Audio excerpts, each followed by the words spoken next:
How's it going, everyone? It's yours truly. Let's get a little bit close and a little bit intimate. Hope you all are doing well. Saturday evening, I'm relaxing in my office.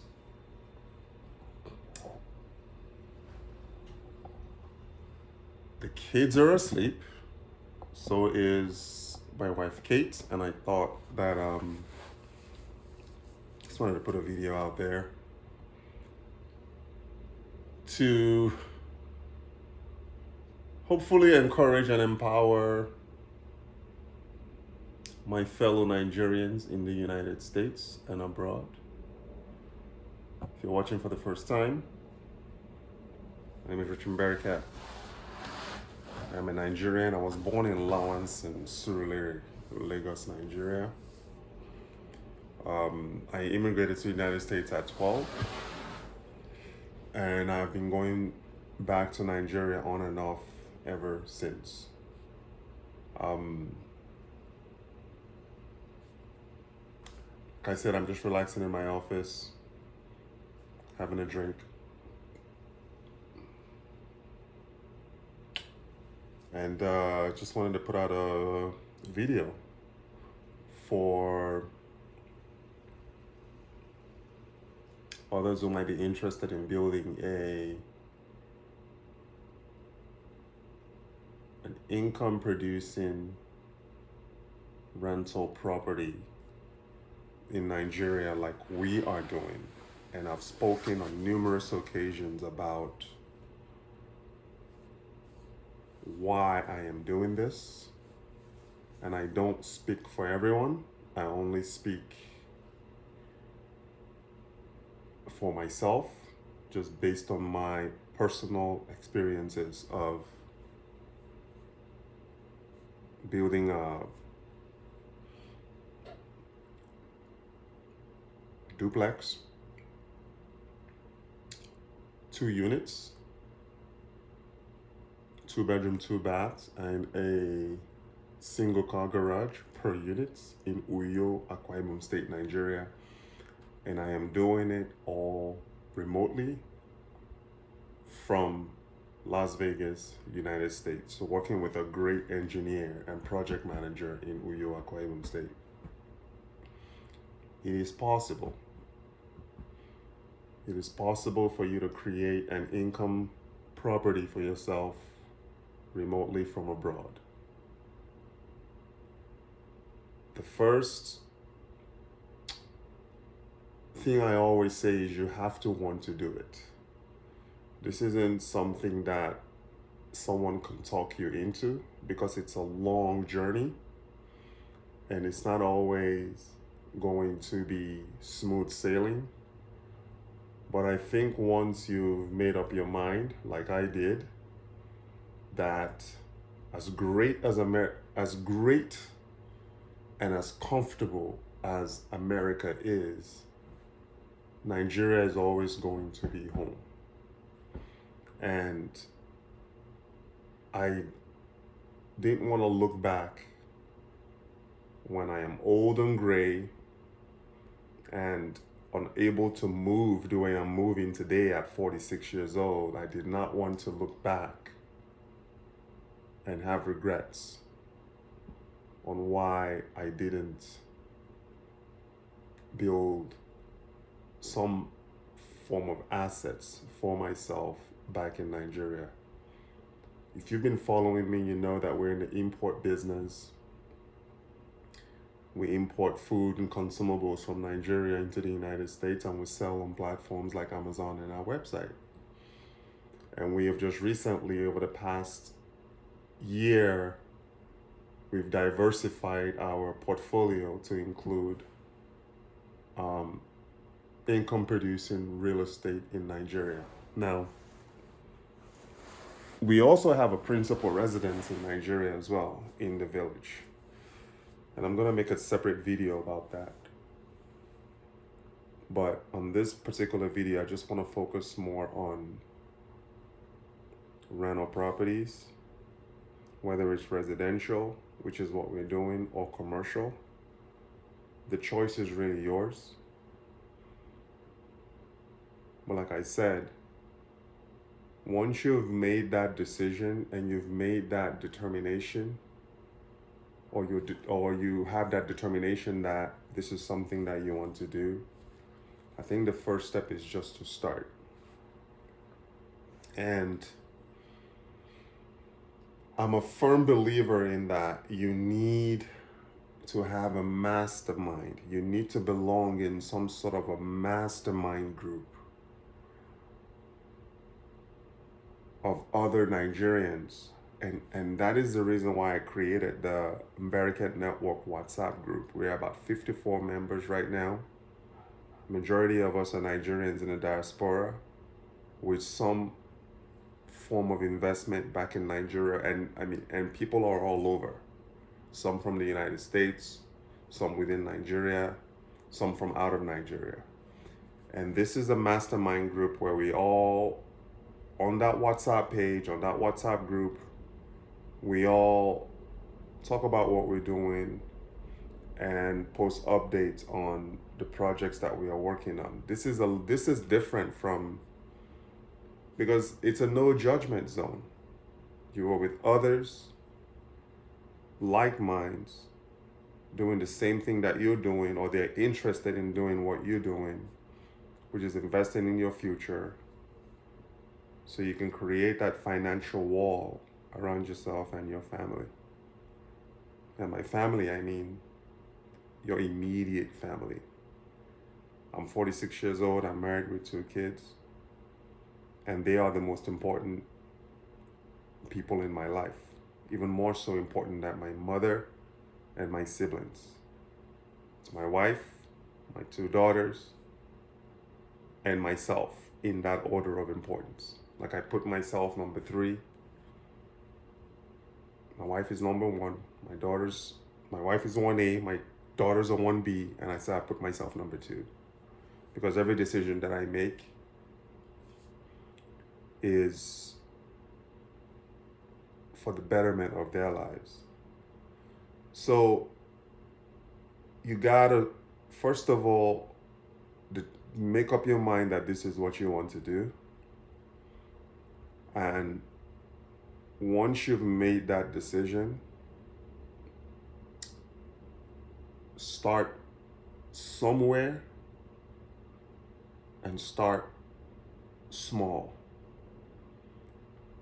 I'm sure that there are YouTube videos out there, people out there on social media flaunting their mansions, flaunting all of these exorbitant buildings that they're doing. I'm not saying that those aren't legit, but how realistic are they? And I'm always all about realism in terms of projects, in terms of resources, and in terms of just being around an environment of others who are doing the exact same thing that you're doing or trying to do. So I'm going to tell you about my experience and our ongoing projects that we're doing right now. Hopefully you can take some feedback from that and some information from that and then apply it to yours. So usually when you see buildings in Nigeria, they're always, almost always what they call duplexes, up and down, multiple floor structures. And when I looked at my financial situation and I looked at our strategy, it just wasn't something that applied to us. So we opted in for a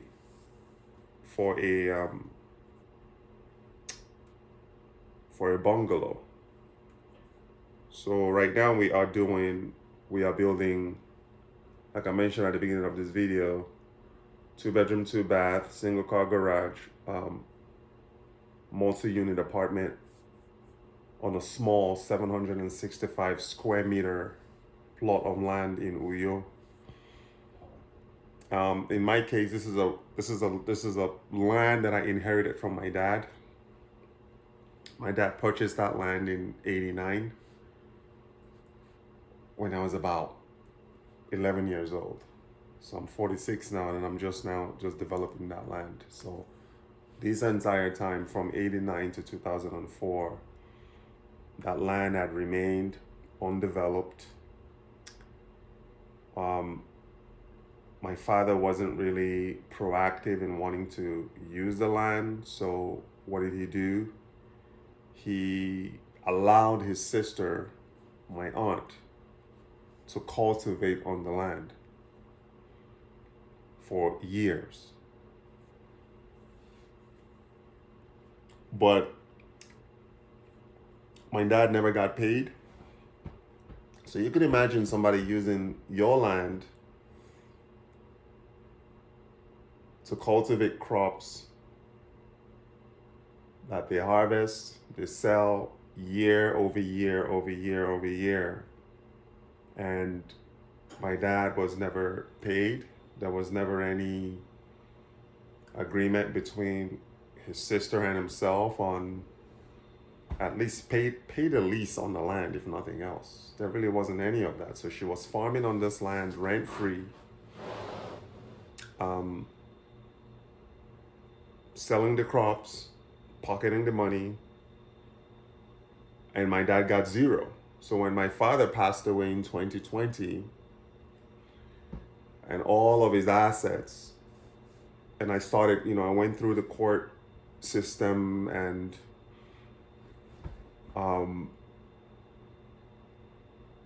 became the estate executor. I decided to repossess that land from his sister in 2020. And this wasn't something I was toying with. It wasn't a joke to me. I was serious about it. So what I did was immediately, yes, she was my aunt, but I wasn't playing that game. And there was no room for negotiation. There was no room for dialogue. So as soon as the burial ceremony was completed, I retained a lawyer in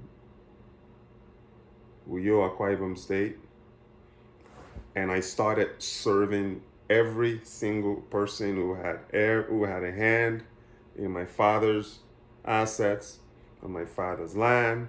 I literally started serving each and every one of them with a vacate order through my lawyer. A lot of people weren't happy with that. They thought I could have been more diplomatic about it and gone through the traditional way of doing things where you call the elders and you sit down and you have a conversation. I wasn't doing that. And I just wasn't about to have any sort of that conversation, because when my dad was alive, it was his property and all of that stuff. So he was within his right to do whatever he wanted to do. But there was never any written agreement, or any lease agreement on his properties which allowed these people to cultivate on them. And even if there were, I would have torn it up anyway and vetoed everything, because I had my own, I wanted a different direction for myself. So that was what happened. And that was how I was able to get them all away from. And I was willing to go where I had to go to get them all. So I felt by getting an attorney involved and serving them these official documents, that solved the problem quick. Everybody, like roaches, ran away, handed over the properties, and I took over. So this particular land that we are building this structure on is one of the lands that I repossessed when my father passed away. There was a point where we thought about selling the land, and we thought about it for quite some time. And after about 3 years of deciding what we wanted. I was paying to maintain the land. I was um, getting it cleaned up and just showing that there's some sort of like presence and ownership on that land by clearing it. I think I was clearing the land like every quarter or so was what I was doing, was paying someone to go and just clear the land and dispose of all the bushes and shrubs and all of that. But we decided that, you know what, we'd wasted enough money clearing this land. We went back and forth. Do we want to sell? Do we want to keep? Do we want to develop? We went back and forth for over 3 years, and then we decided that let's just go for it. Let's set aside some money, and just go for it. And our plan was to build. I recruited a guy, an architect in Pakistan.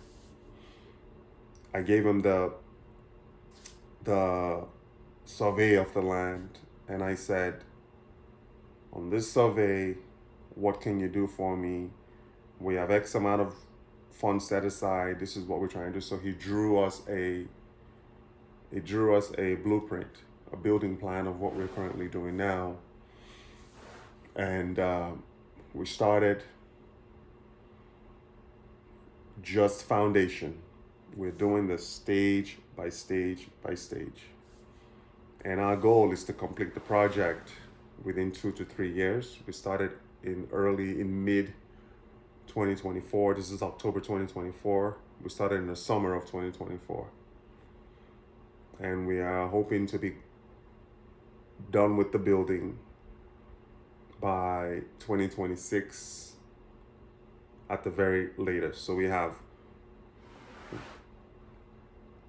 worked on it half of 2024.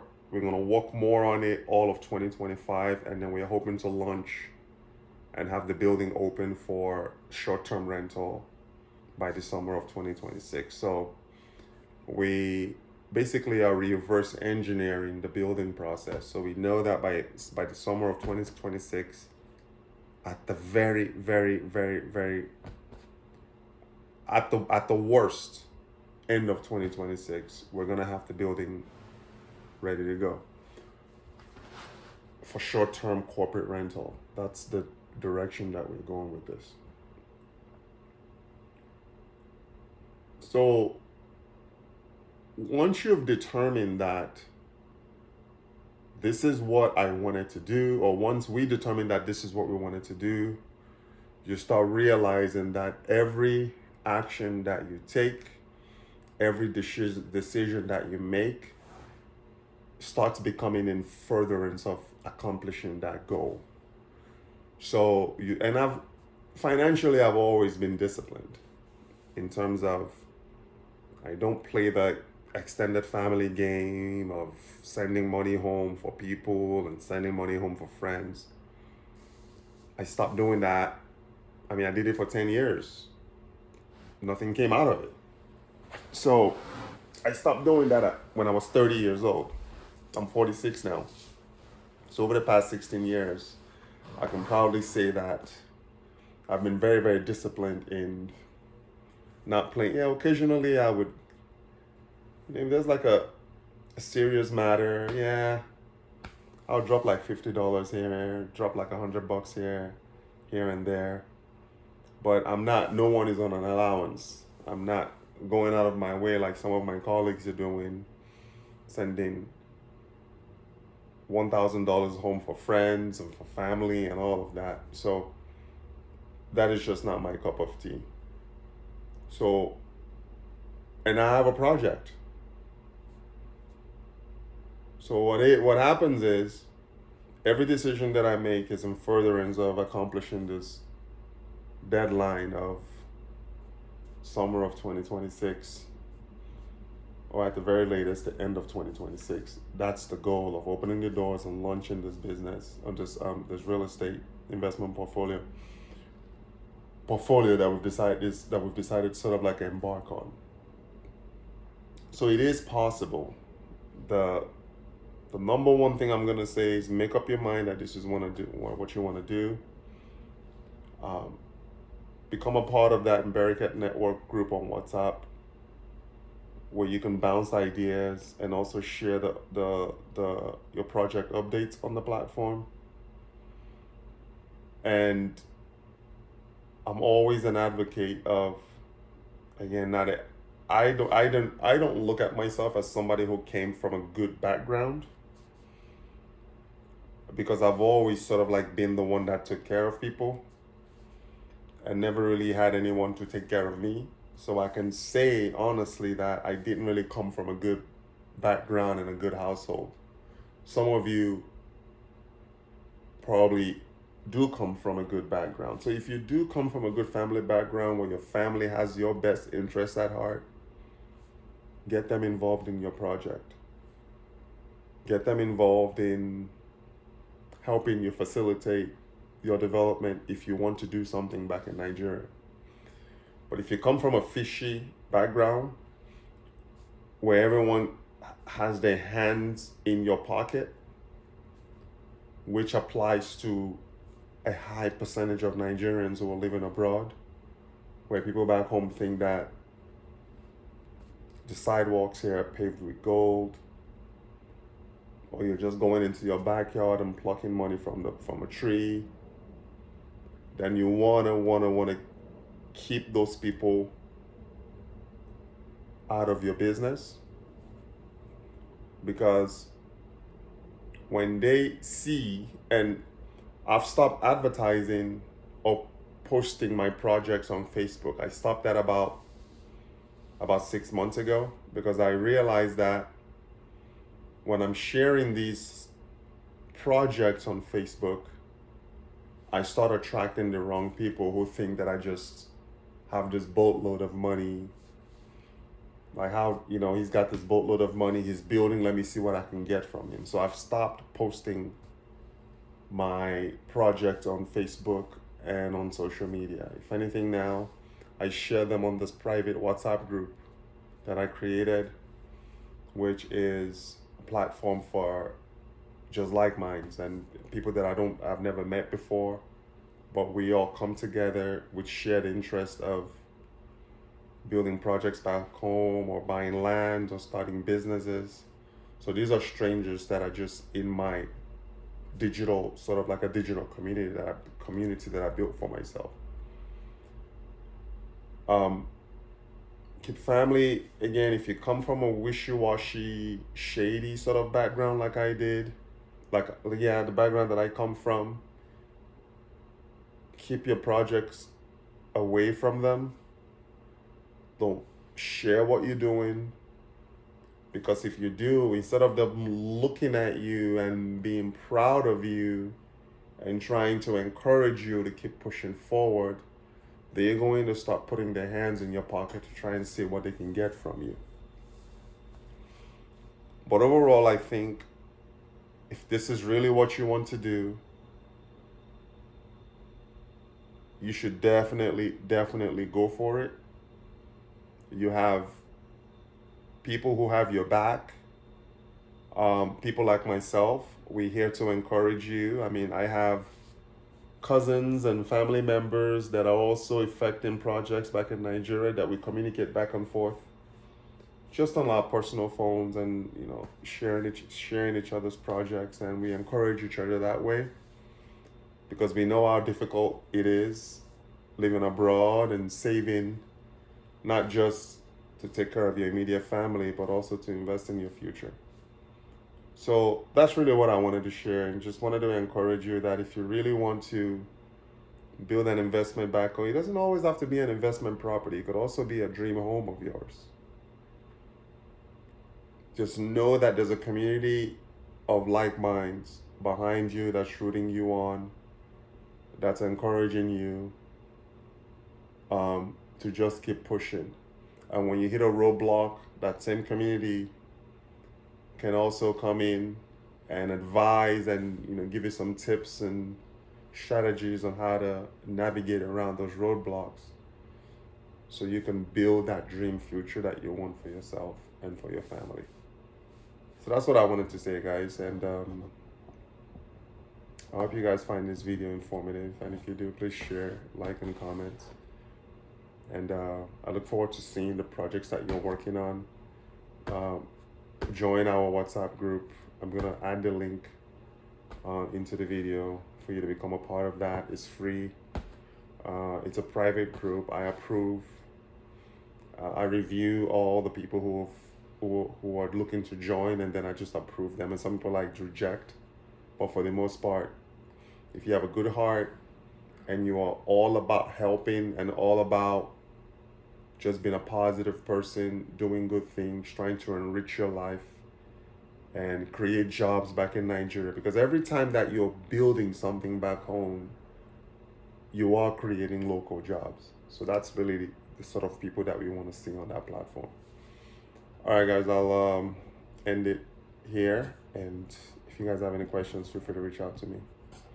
All the best, guys.